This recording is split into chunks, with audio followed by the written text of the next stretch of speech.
The notice of violation and cease and desist order was issued late yesterday afternoon to STX Construction and Younex Corporation.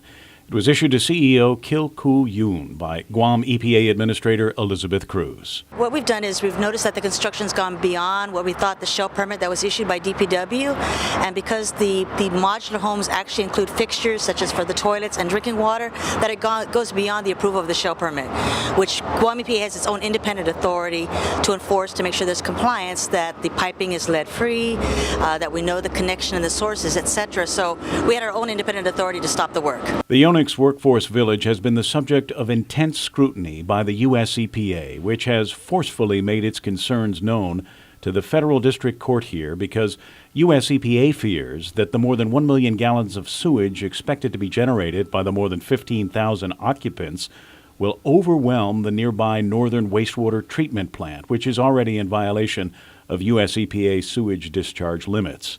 The village is also crucial to the buildup because without a place to house the bulk of the H-2 workers coming to Guam, the buildup won't get built. U.S. EPA raised a storm of protest earlier this year over what it thought was a building permit issued in July. Younex and DPW later explained it was only a shell permit, allowing the assembly of the workforce village units. There have been no hookups or attempts to hook up the water or wastewater systems yet. Guam EPA's objections now, however, have to do with what they found during an inspection on September 28th. They found that the assembled shells were equipped with plumbing for water and wastewater, toilets, sinks, piping with fittings and fixtures already installed, none of them reviewed or authorized by Guam EPA. Guam EPA found that the importation and construction of the toilet facilities and plumbing are in violation of local construction laws and the Lead Ban Act. We haven't been told what is the source of the water they're going to take, how are they going to mitigate the impacts. If they just connect into the drinking water, they will severely impact the service upstream and downstream, such as the hospital, mental health, LBJ to Mooning Elementary, as well as the other surrounding areas in the hotel district.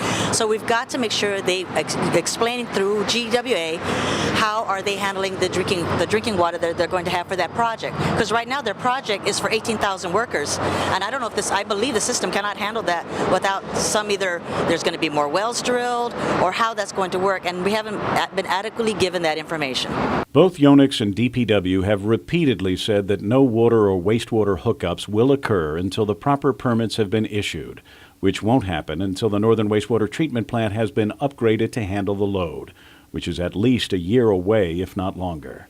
A statement from the Workforce Village project consultant today, Willie Flores, says, "The work taking place at the site has been limited to that authorized under existing permits, and it is STX's position that no violation has occurred, nor has there been any work beyond that which has been permitted."